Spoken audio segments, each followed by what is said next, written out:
Hello and welcome to the StrangePlay podcast monthly news edition, where we select several news stories from the past month we feel are worth discussing and give our 2 cents. I'm Rik. I'm Simon. And this is the month that was September 2017.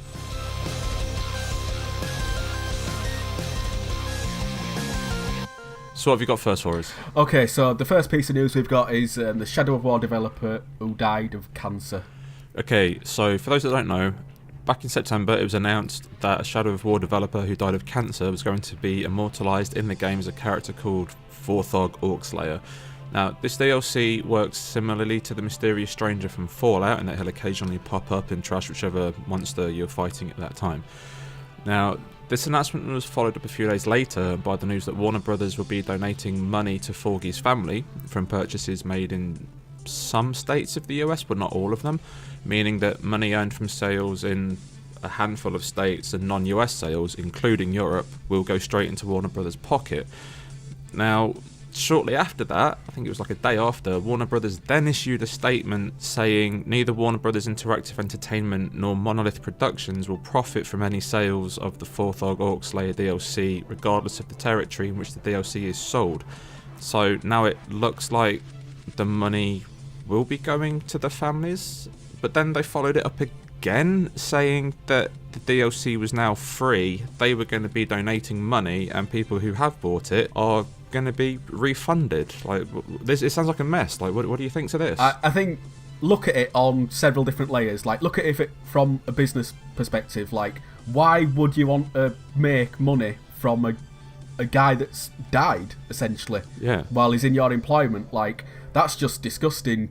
I can understand them wanting to fundraise him and immortalise him in the game, but you just put it in there and go, oh yeah, sure, Joe, this guy's in the game. He's not DLC or anything like that, he's just part of the game, and, you know, that's our, like, tribute to him. Yeah. The other thing as well is, like, by bringing this up and, like, try to commercialise it and say, oh, we're doing a good thing, like, they've just extended the grieving of the guy that's died. Joe, the families, that's, like, all his family members and stuff, he's basically being dragged into national headlines, well, international headlines, as far as gaming communities. Yeah, that's a really good point. And like, it's just disgusting that they've tried to spin it off as like, oh, we're the good guys. It's like, well, not really, because you're using that to sell, Joe, to promote the game as well, which is just, I just find that really disrespectful.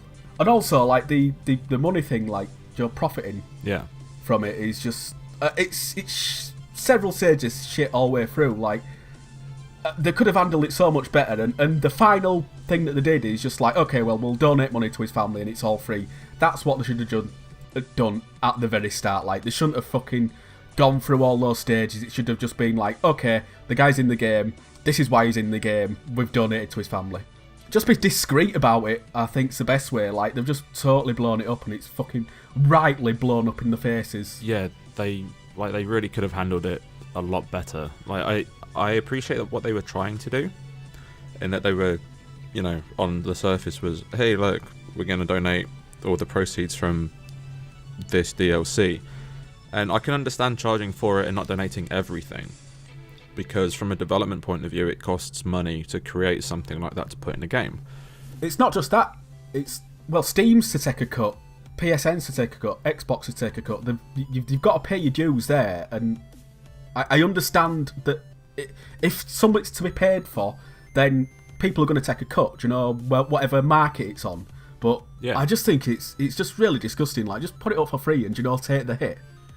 I mean, for fuck's sake, like, a guy's died. That's what I mean. And it's like, when it comes down to like different states being like sales from different states being able to donate money and not from certain other states and from certain other countries, it's like, what are they playing at? Why couldn't they have just said, here's this thing, all the money's going to the family, like, end of. And instead they've had this like huge fucking mess, and now it's all come around a full circle and it's free anyway. Yeah, I think it's turned out best in the end, but the trial to get there has just been really disgusting, like, just distasteful, and it's left a bad taste in my mouth, and many other people's mouth as well. Do you want to talk about something else? Right, okay. South Park, the fractured buttholes, difficulty slider changes the colour of your skin. Okay, so like in almost every other game, South Park features multiple difficulties. However, the difficulty in this game is determined by the colour of your character's skin. Now, you select the game difficulty during the character creation section of the game, but the easier the difficulty is, the lighter your character's skin is. And, adversely to that, the harder difficulty, the darker your skin is. So if you want to play as a person of colour, you're essentially locked into a hard mode. Now, apparently, the game difficulty in this respect doesn't affect battles and things. It just, to quote Cartman as you're doing it, it affects every other aspect of your whole life, including the amount of money that you get, the way that different characters interact with you as well, which is like a strange way of doing things. Like, it's being South Park, it's clearly like some social commentary going on about racism. It's satirical, especially the current climate in America at the moment. But how do you think this could be perceived? Like, what are your thoughts on this? What's your take on this? I think it's a satirical way of looking at things. Like, most people don't, like you say, especially Americans, don't see how not having white skin affects your life. I mean, we've both been to America. We've both gone through the TSA. Yeah. If there's anyone that's brown in list, it's like, well, they're fucking gonna get random check. It's not so random, but they're fucking gonna get pulled out of lineup. Yeah. I know people bang on about white privilege and stuff, and people of colour have it much harder. And this might, for some people, hit it home. It might be heavy-handed, but the way that South Park deals with topics like this often opens people's eyes, when they can be a bit shut to them. Oh, definitely. So yeah, I mean, I think it's going to be one of those situations where people are going to look back in 5 or 10 years' time and go, oh, do you remember this? They were brave doing that, because usually when you up the difficulty of something, it's just a case of, oh, the enemies hit harder. But they've taken a different route for making it harder, and also added, sly social commentary dig as well. So yeah, personally, I think it's hilarious. I think it's great. I think it's a really smart move, and it's I think it's I'm saying this as a white dude, but I think that it's going to make a lot of people sort of look at themselves differently a little bit, because how when it comes to characters, representation is a big thing in video games. 90% of characters are white, males, straight, because they fit a certain demographic. And people kick off when they have to play as a different gender or as a different race.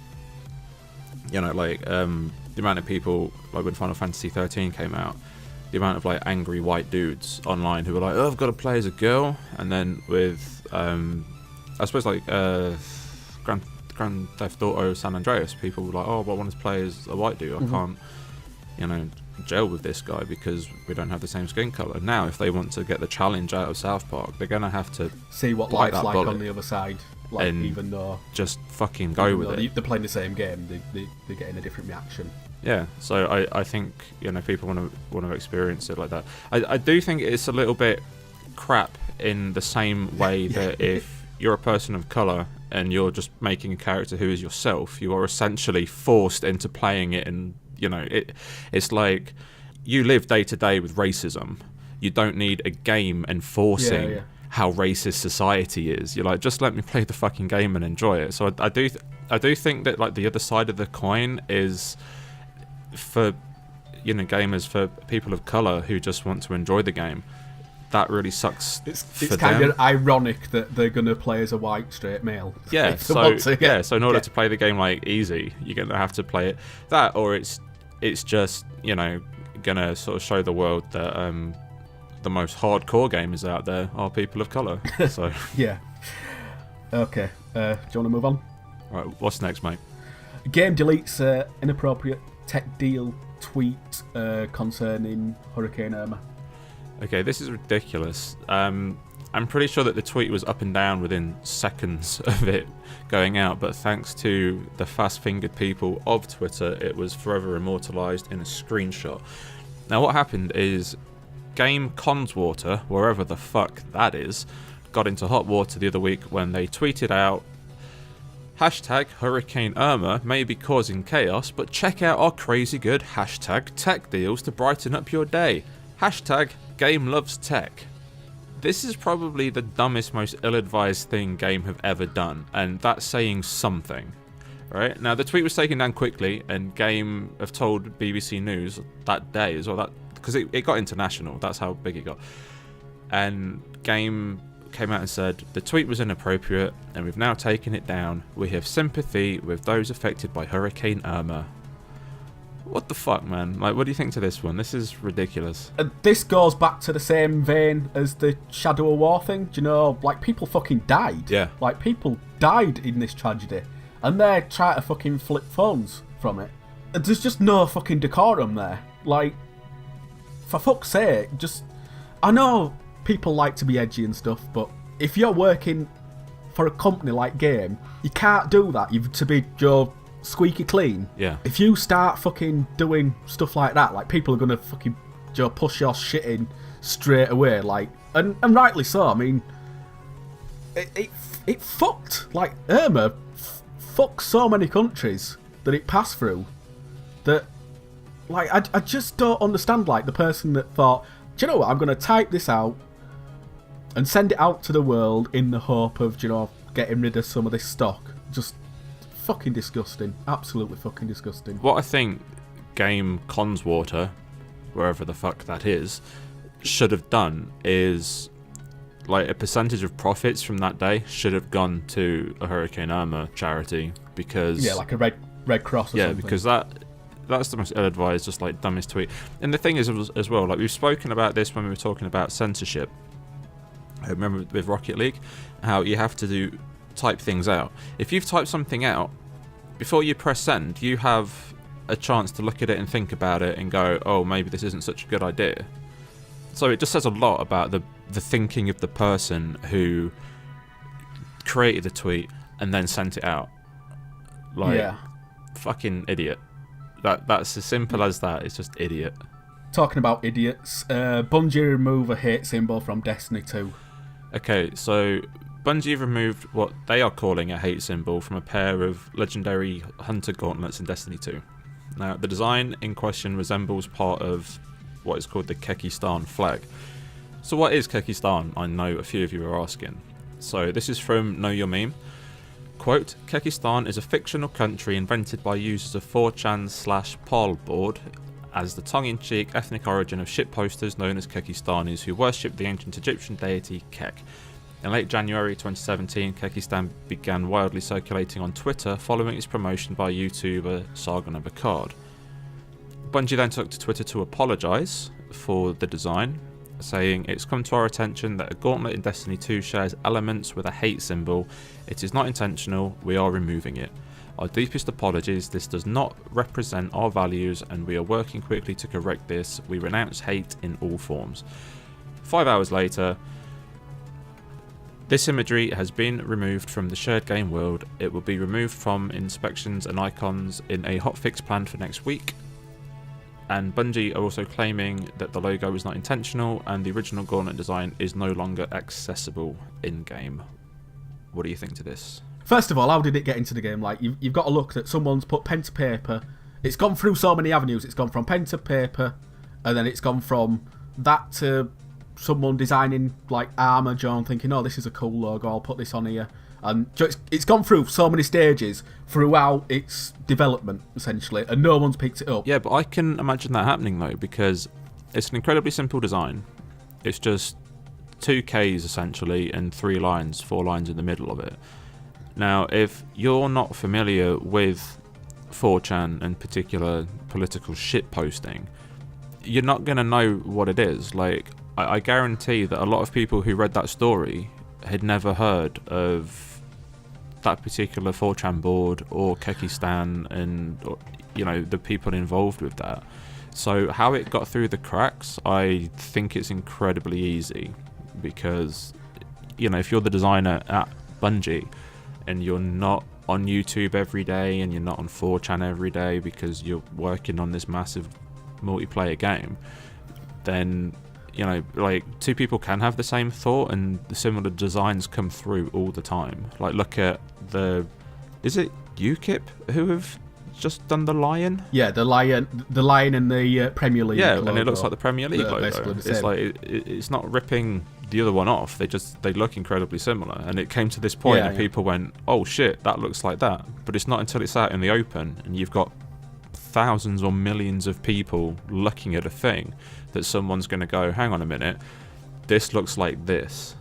If you know what I mean? Yeah.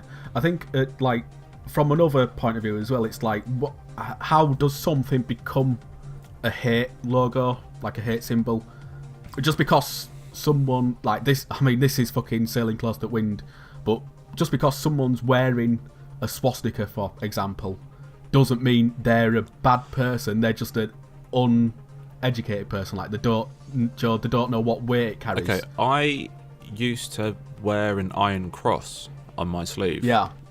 See, some people might find that offensive. Yeah. I personally wouldn't. Not because I'm a Nazi, because I'm not, but I'm a huge fan of like 80s hair metal and sleeves. Motorhead. And Motley Stuff Crue. like that. I was a huge fan of Nikki Sixx, and Nikki Sixx had a jacket with an iron cross on it. Now, that symbol was a Nazi symbol, but in like the 80s, like late 70s, early 80s, was appropriated by West Coast America, like skate culture, surf culture, and it was reappropriated by them, and then it began to be used in like heavy metal and punk and stuff. It's still used today in the German military. Yeah, like on their Air Force and stuff. Yeah, so like symbols and stuff being appropriated is quite easy, and I do think that Bungie did the right thing in removing it, because it could have kicked up a shitstorm. Yeah, I think it's more complicated than like we've got time to fucking delve into here. Yeah, but definitely, and it's getting heavy. We don't want it to get too heavy. We want to keep it light. So let's talk about something nice, and I know that you're excited about this one. So Concerned Ape has announced that his next game will be in the same universe as Stardew Valley. Okay, so he released a tweet that says, and I quote, "It won't be Stardew Valley 2, but it does take place in the same universe. That's all I'll say for now. Don't want to get ahead of myself." Now, I've not played Stardew Valley, but apparently this is quite exciting news, and I know that you have played Stardew Valley and you're quite close to, following this story in that. So could you maybe explain to me and the other people who are listening who aren't familiar with Stardew Valley why this is such big news? Okay, so outside the farming aspect of the game, there's a social aspect. And there's a story going on as the years pass, and as you become friendly with people, they start telling you more, and people move in and out of the valley, as it were. Okay. And one of the guys that comes back, he's talked about in the first year, like his son talks about him like, "Oh, I wish my dad were back" and stuff, and it's like, "Oh, okay, well, like I wonder where he is." And when he comes back, he's like, "Oh yeah, I've been fighting in a war," and it's like, "Oh," and when you're talking to the other people, they're constantly talking about, the wider world out there. Yeah. And although the life in Stardew Valley is idyllic, there's a lot of dark undertones going on, like, that, unless you're looking for them, are just totally hidden. Like, they're just throwaway comments, but that sometimes you'll talk to someone and they'll go, "Oh man, I've just seen the news, like, what a terrible day," and they'll be mopey, and it's like, oh, okay. Like, you didn't do anything to elicit that. It's an outside source, that's affected that character themselves. Yeah. And, like, getting to know what that is getting to more knowledge on, what that could be, without spoiling Stardew Valley for the people that are playing it right now, or are going to play it in future. Like me. Is really, really interesting. So, yeah, I don't want to, elaborate any deeper than that, because there's a lot of surprises and stuff in game for you to go and cover. Yeah, that's cool, and I appreciate that, to be honest, because I'm very much looking forward to starting it myself. I know my girlfriend, I know that she's going to start it on the Switch, so yeah, we'll put a stopper in that for now, and then we'll definitely have to come back to it when there's more news. Next up, PlayStation 4 and Xbox One cross-platform play switched on by accident for Fortnite players. Okay, so players of Fortnite, which is Epic's new co-op survival game, were insisting that crossplay had been switched on. Now, this became apparent on Reddit, where some users noticed that Xbox gamer tags were appearing in PlayStation 4 matches, And they could tell that because PlayStation 4 names don't allow spaces in them, stuff like that. Now, evidence kept mounting up, and eventually Epic had to come out and confirm that the PlayStation 4 and Xbox One players were able to play together, but they also said that it was an error and released a statement, and I quote, "We had a configuration issue and it's now been corrected."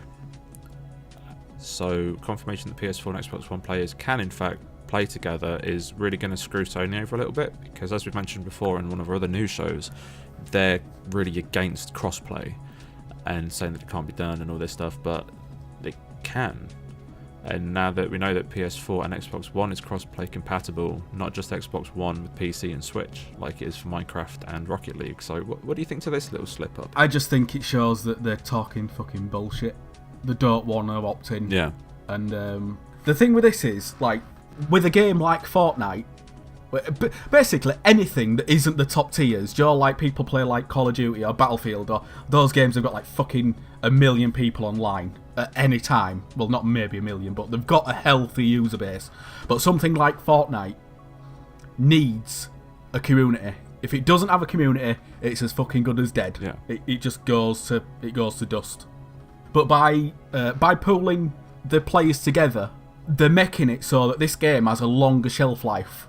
People are going to be more interested in playing. They're going to be able to log in and get a game that's full. They're going to be able to find games where players are at their skill level. They're going to be able to find people where matches are nice and tight. And I just think that even though it was an accident, using air commas, that it would a step in the right direction. Like, I don't know why the developers and publishers don't just take a stand and go, you know what, it don't fucking matter, Microsoft and Sony, we're gonna, cross-play it and bollocks to you. Because these games live and die on having communities. And it's beneficial for the consumer, no matter which platform they're playing on, no matter if it's Switch, PlayStation 4, or Xbox One or PC, to have access to a vibrant community, to have one that's alive, not one that's just stale and dwindling. Yeah. To rail against that it's fucking stupidity. Like, you're going to sell the game, people are going to have the favourites, they're going to want to play on Xbox One, they're going to want to play on Switch, they're going to want to play on PlayStation 4. You can't fucking turn people's heads on games that are multi-platform. You turn them on the exclusives. Oh yeah, definitely. And each platform holder has their exclusives. Let's not be fucking coy about it. So I see no reason. It's not going to hurt that there's a cross-play, functionality allowed in these games that are multi-platform. It's really fucking stupid. It's just short-sighted, and we're gonna fucking hammer this home every single fucking time that we talk about this, because I don't think it's going away anytime soon, this whole cross-play thing. Like, if anything, I think cross-play is going to help promote sales in games. If your mate is playing a game on Xbox and you've got a PlayStation, but you had no interest in buying that game because you had no one to play with, if crossplay was open up, then you're buying that game on PlayStation, which means that Sony are getting money that they wouldn't have got from you before, and all they need to do is let you play with your friend on Xbox. That's right. Like, the deal between Microsoft and Nintendo is fantastic, because I think like Microsoft have actually realised that they're not in competition with Nintendo. Nintendo have just been doing their own thing since the Wii, and they're like, yeah, it doesn't matter. If little Jim, who owns an Xbox, wants to play with little Billy, who's got a Switch, then why should they be penalised for having different systems? They shouldn't. I mean, it's a discriminatory, isn't it? I genuinely think that within 5 years, crossplay is going to be standard. I hope so. Just from a consumer aspect, it's no fucking good having all these separate things. Because, like, can you imagine something like Street Fighter, Rocket League? With like, it's already halfway there. Like, it just needs fucking Sony to stop being a child about it. Stardew Valley would be great, because Stardew Valley is getting multiplayer, and if my girlfriend's playing it on the Switch, I'd be able to play with her on the PlayStation. Yeah. So that'd be great, but that's not going to happen, is it? Yet. not yet, but it's got to. The walls have got to fall down sometimes, or if we keep pressing. And they will.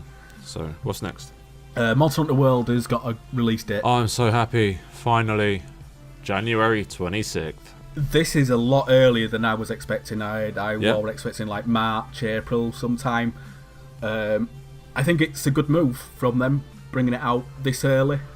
It won't surprise me if it's ready and good to go now, but they're just avoiding the Christmas rush. Oh yeah, and they're going to be doing bug fixes and just a bit of polishing. Yeah, and it's going to come out when people have got bored of the Christmas games, and it's like, oh, I've got something to spend my Christmas money on. This is a great example of a game that would benefit from crossplay. Yeah, totally. Because you don't. I mean, you've got the all like emotes and stuff, haven't you, in the game, and the I'm setting a bomb up or whatever. So yeah, like you've never had voice chat in a Monster Hunter game on the 3DS, so you don't need it in this. So this is going back to the last story. This is a great example of a game that could benefit from crossplay, but it's not going to have it. But it is, however, going to be out on the 26th of January 2018, and I cannot wait. I've got a day off work for it. Yeah, look forward to both of us banging on about that, because we will be doing. Oh, so many videos. Up next, there's a secret game in the Switch that honours Iwata. I think this is lovely. So, a secret game was discovered in the Switch. Now, it's an emulation of 1984's NES Golf, and it comes with motion control support. Now, Iwata programmed NES Golf during his tenure at HAL Laboratories, before he worked for Nintendo. And the requirements to get this game running kind of suggest that it is a tribute to Iwata himself, who sadly died in 2015. Now, users at Switchbrew, and I'm quoting this from Eurogamer, have discovered that to launch the game, both Joy-Cons must be detached, and a simple hand gesture, which looks like a reference to Iwata's famous direct hand gesture, must be carried out, and a successful activation triggers a small voice sample of Iwata taken from a 2012 presentation. In a further kink, the date must be July the 11th, which is the day that Iwata sadly passed away in 2015. And given that the Switch's time synchronization is done server-side, there's unfortunately no way to trick the system into thinking it's that precise date unless it's a box fresh unit that's never connected to the internet. Now, that's a lot of hoops to jump through. So, given that's the case, not many people have been able to verify it themselves.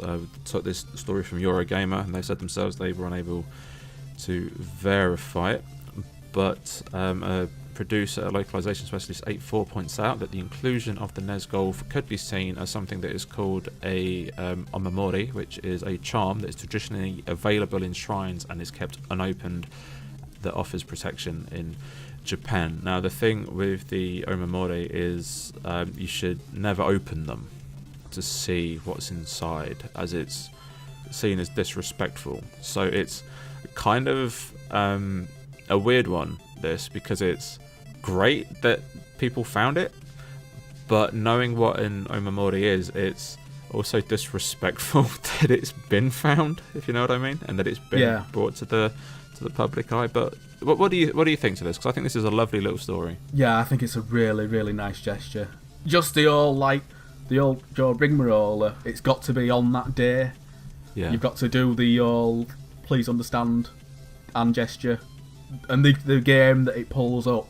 I think it's such a fucking nice thing, and I think it's nice that that they're celebrating Iwata in that way, Joe, like sending him out on every single unit that ever goes out. Yeah, I just think that's really. I think it shows that he were like so rooted in that company and so liked that they actually went to that extreme. Putting the game in and hiding it so fucking well. Yeah, like what a weird way to find it as well. Like, I'd love to know who discovered it and how they did it. Like, were they just pissing about with it? It went, maybe this will. It worked. I think it's probably a reverse engineering it. They'll have found something and like reversed it. I just like to think that it's someone pissing about who found it by accident. Probably. I mean, it's not unknown for games to have like just stuff that can only happen on certain days. I think there were one in, I think it was Halo 2 that says if you play it on Christmas days, there's like a thing that says like Happy Christmas to like one of the developers' wives or something. So if you do something, it like really fucking like jump through hoops and stuff to get it to. So yeah, it's a big thing, but I think like making sure that it isn't connected to the internet, putting the date back, doing a hand gesture, and doing it's just like it's weird. It's not something that you'd expect, is it? Yeah. Well, with Nintendo, expect the fucking unexpected because you never know what they're gonna do. Right, what have you got next for us? Elite Stardew Menace has finally returned.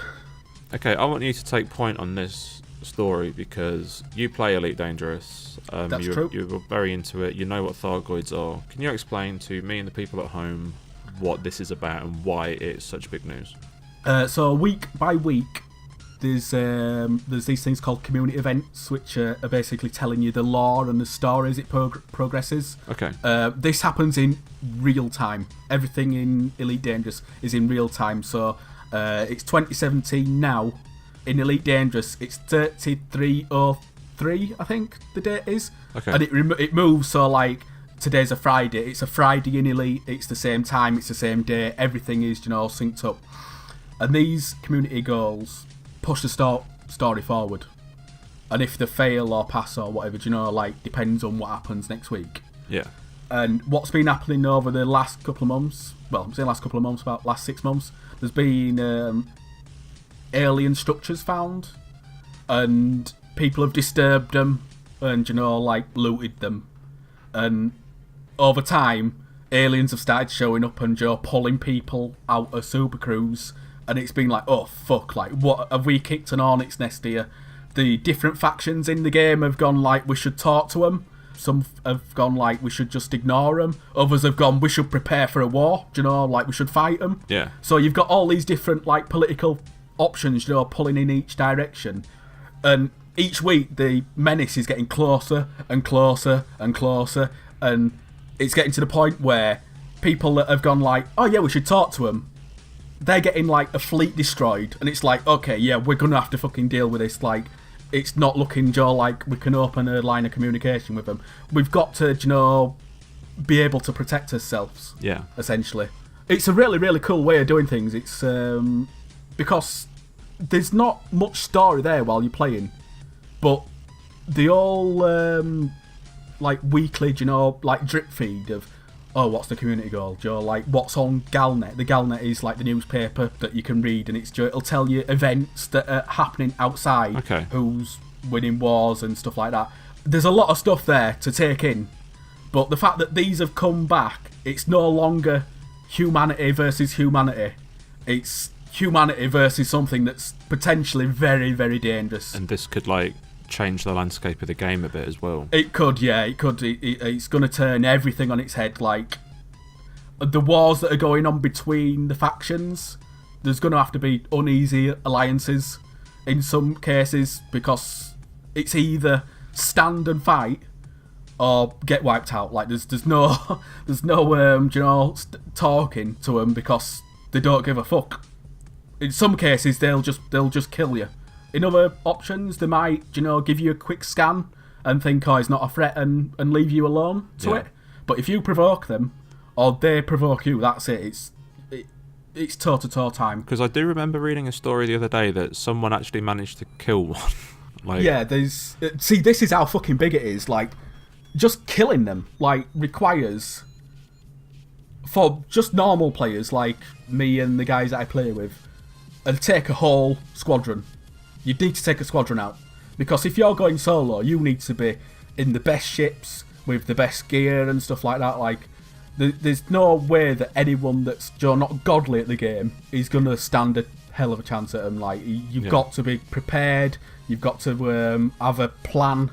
Like, it's not just like fighting a fucking like a space pirate or whatever. Like, they're legitimately dangerous. Like, when you see them, it's like rabbit in the headlights moment, because I can't fight them on my own. In your little ship. I'm in no way capable of defending myself, so it's just a case of like hoping that I ain't fucking pissed it off, by carrying cargo that it doesn't like. Or I think there's some interesting developments coming, but obviously we won't know them because it's a drip by drip, week by week thing. Is it enough to get you playing again? Yeah, totally. Yeah, I'll be going back into it. That's cool. Well, we've been going on for quite a while about the news from September, so we've got one more story to finish it out with, and it's quite nice news, Simon, so why don't you tell us what it is? Yeah, this is beautiful news. Flower's available on iStore. Now, if you haven't played Flower, it's by the people that did Journey. It was the game that they did before that. And personally, I enjoyed it, but I thought it controlled like shit on the PlayStation 3. So if this on the App Store allows you to use your finger to direct it, I think that's going to be for a much better experience. I think it opens up the all games as... Because I think games have a bit of a stigma, that's the best way to put it. They have a bit of a stigma, like it's all shooting and, like killing and what have you, but this has a chance to show people that aren't educated in games to say, hey, look, we also offer this. There are other avenues for you to, go down. It's not all about your like mindless killing and stuff like this. More, I think the best way to explain it is art house. Like more. There's more to games than killing and Candy Crush. Yeah, essentially. And I think it's interesting that you're seeing that game company's games coming out on stuff that isn't a Sony platform. Yeah, that's true.